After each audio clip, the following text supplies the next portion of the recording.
ನಮಸ್ಕಾರ ಎಲ್ರಿಗೆ ಸರ್. ಇವತ್ತಿನ ವಿಷಯ ಅಂತ ಹೇಳಿದ್ರೆ, ಬಿಗ್ ಬಾಸ್ ಮನೆಯಲ್ಲಿ ನಿನ್ನೆ ನೀವು ನೋಡಿದ್ರಿ ಅಂತ ಹೇಳಿದ್ರೆ ಒಂದು ಟಾಸ್ಕ್ ಇತ್ತು. ಯಾವುದು, ಮೇಲೆ ಒಂದು ಪೈಪ್ ಬರ್ತದೆ, ಅದರಿಂದ ಬಿಡಿಸ್ಕೋಬೇಕು. ಅದರಲ್ಲಿ ಗಿಲ್ಲಿ ಅವರು ಸೋಲ್ತಾರೆ, ರಾಶಿಕ್ ಅವರು ಸೋಲ್ತಾರೆ. ವಿನ್ ಆಗೋದು ಧನುಷ್ ಹಾಗೂ ಅಶ್ವಿನಿ. ಸೊ ಈ ಟಾಸ್ಕ್ ಆಗ್ತಿರ್ಬೇಕಾದ್ರೆ ಒಂದು ವಿಚಾರ ಭಾರಿ ಫೇಮಸ್ ಆಯ್ತು ಅಂತ ಹೇಳಿದ್ರೆ, ವೈರಲ್ ಆಯ್ತು. ಏನು, ಈ ಟಾಸ್ಕ್ ಆಗ್ತಿರುವಾಗ ಅಲ್ಲಿ ಮೇಲಿಂದ ಪೈಪ್ ಬರ್ತದೆ ನೋಡಿ. ಪೈಪ್ ಬರುವಾಗ ಅಶ್ವಿನಿ ಅವರು ಅಲ್ಲಿ ಬಂದಾಗ ಪೈಪ್ ಹಾಕ್ತಿದ್ರು ಬಿಗ್ ಬಾಸ್ ಟೀಮ್ ಅವರು. ಅದೇ ರಾಶಿಕ ಒಬ್ಬರು ಇದ್ದಾಗ ಪೈಪೇ ಬರ್ತಿರ್ಲಿಲ್ಲ. ಇದನ್ನು ಸ್ವಂತ ರಾಶಿಕನೇ ಹೇಳಿದ್ರು, ಲೈವ್ ಅಲ್ಲಿ ಹೇಳಿದ್ರು. ಅದನ್ನು ಎಡಿಟಿಂಗ್ ಅಲ್ಲಿ ಕಟ್ ಮಾಡಿದ್ದಾರೆ. ಬಿಗ್ ಬಾಸ್ ಎಪಿಸೋಡಲ್ಲಿ ಅದು ಬಂದಿಲ್ಲ. ನಾನಿರುವಾಗ ಬರಲ್ಲ, ಅಶ್ವಿನಿ ಒಬ್ರು ಬಂದಾಗ ಬರ್ತದೆ, ಮತ್ತೆ ಇಬ್ರು ಹೋದಾಗ ಬರ್ತದೆ ಅಂತೇಳಿ ರಾಶಿಕ್ ಅವ್ರು ಹೇಳ್ತಾರೆ.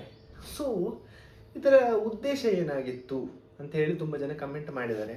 ಈ ಸಲದ್ದು ಬಿಗ್ ಬಾಸ್ ಕನ್ನಡದಲ್ಲಿ ತುಂಬ ಜನ ಅಂತ ಹೇಳಿದ್ರೆ ಒಂದು ರಾಶಿ ಕಟ್ಲೆ ಜನ ಕಮೆಂಟ್ ಮಾಡ್ತಿದ್ದಾರೆ. ಏನಂತ ಹೇಳಿದ್ರೆ, ತುಂಬ ಫೇಕ್ ಇದು, ಮತ್ತೆ ಮತ್ತೆ ಪಾರ್ಶಿಯಾಲಿಟಿ ಮಾಡ್ತಿದ್ದಾರೆ ಅಂತೇಳಿ ತುಂಬ ಜನ ಕಮೆಂಟ್ ಮಾಡ್ತಿದ್ದಾರೆ. ಇದೆಲ್ಲ ಜನರಿಗೆ ಇದೊಂದು ಫೇಕ್ ಅಥವಾ ಒಂದು ಪಾರ್ಶಿಯಾಲಿಟಿ ಮಾಡ್ತಿದ್ದಾರೆ ಅಂತ ಹೇಳಿ ಏಕೆ ಗೊತ್ತಾಯಿತು? ಒಂದು ನಾವು ಹೇಳಬೇಕಾಗಿರೋದು, ಇಲ್ಲಿ ಮೈನ್ ನೋಡಿರೋದು ಇದು ಯಾರು, ಸ್ಪಂದನ ಅವರು ಇಲ್ಲಿಂದ ಫಸ್ಟಿಂದ ಎಲ್ಲಿವರೆಗೆ ಸೇವ್ ಆಗಿದೆ ಒಂದು ಆಶ್ಚರ್ಯಕರವಾದ ಘಟನೆ.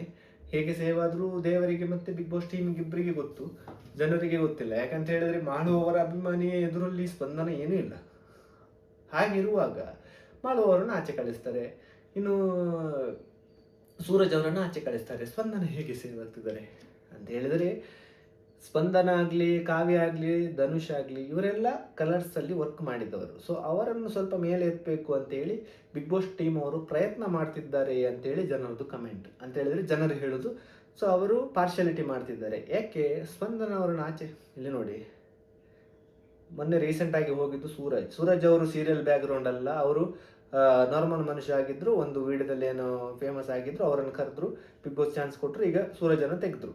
ಅದಾದಮೇಲೆ ಮಾಡು ಸಹ ಸೆಲೆಬ್ರಿಟಿ ಅಂತ ಹೇಳಿದ್ರೆ ನಮ್ಮದು ಸೀರಿಯಲ್ ಎಲ್ಲ ಇಲ್ಲ, ಅವರು ಸಿಂಗರ್. ಸೊ ಅವರನ್ನು ಸಹ ತೆಗೆದ್ರು. ಸೊ ಈಗ ಬೇಕು ಅಂತ ಸೀರಿಯಲ್ ಅವರನ್ನು ಇಟ್ಕೊಂಡು ಬಾಕಿ ಅವರನ್ನೆಲ್ಲ ಟಾರ್ಗೆಟ್ ಮಾಡ್ತಿದ್ದಾರೆ. ಇನ್ನೀಗ ನೆಕ್ಸ್ಟ್ ಉಳಿದಿರೋದು ರಾಶಿಕಾ, ನೆಕ್ಸ್ಟ್ ರಕ್ಷಿತಾ.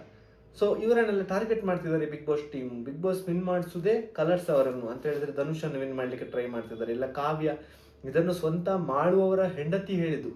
ಅಂತ ಹೇಳಿದ್ರೆ ಅಲ್ಲಿ ಬಿಗ್ ಬಾಸ್ ಅಲ್ಲಿ ಆಗ್ತಾ ಇರುವಾಗ ಮಾಡುವವರದ್ದು ಮಾತಾಡ್ತಿದ್ರಂತೆ, ಕಾವ್ಯ ರನ್ನರ್ ಅಪ್ ಆಗ್ತಾರೆ ಹಾಗೆ ಹೀಗೆ ಅಂತ ಹೇಳಿ. ಆಲ್ರೆಡಿ ಕಾವ್ಯವನ್ನು ಟಾಪ್ 5ಗೆ ಕರ್ಕೊಂಡು ಹೋಗ್ತಾರೆ ಅಂತ ಹೇಳಿ ಫಸ್ಟಿಗೆ ಪ್ಲಾನ್ ಆಗಿದೆ. ವಿನ್ನರ್ ಯಾರು ಅಂತ ಹೇಳಿ ಆಲ್ರೆಡಿ ಘೋಷಣೆ ಆಗಿದೆ. ಇದೆಲ್ಲ ಜನರಿಗೆ ಸಹಿಸ್ಕೊಳ್ಳಿಕ್ಕೆ ಆಗ್ತಿಲ್ಲ. ಅಂತ ಹೇಳಿದ್ರೆ ಈ ಥರ ಇದ್ರೆ ನಾವು ಓಟ್ ಏನಕ್ಕೆ ಹಾಕಬೇಕು? ಈಗ ಜನರು ಹೇಳುವ ಪಾಯಿಂಟ್ ಸಹ ಕರೆಕ್ಟ್ ಅಲ್ವಾ?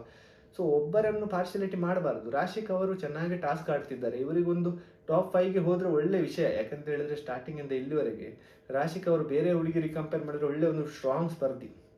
ಈ ಟಾಸ್ಕ್ ವಿಚಾರ ಅಂತ ಬಂದಾಗ ಅಥವಾ ಬೇರೆ ಯಾವ ವಿಚಾರದಲ್ಲೂ ಒಂದು ಸ್ಟ್ಯಾಂಡ್ ತಗೊಂಡು, ಪಾಸಿಟಿವ್ ನೆಗೆಟಿವ್ ಒಂದು ಸ್ಟ್ಯಾಂಡ್ ತಗೊಂಡು ಆ್ಯಕ್ಟಿವ್ ಆಗಿದ್ದಾರೆ. ಈ ಸ್ಪಂದನ ಹಾಗೆ ನೀರಲ್ಲಿ ಬಿದ್ದವ್ರ ಥರ ಮಾಡಲ್ಲ ಅವರು.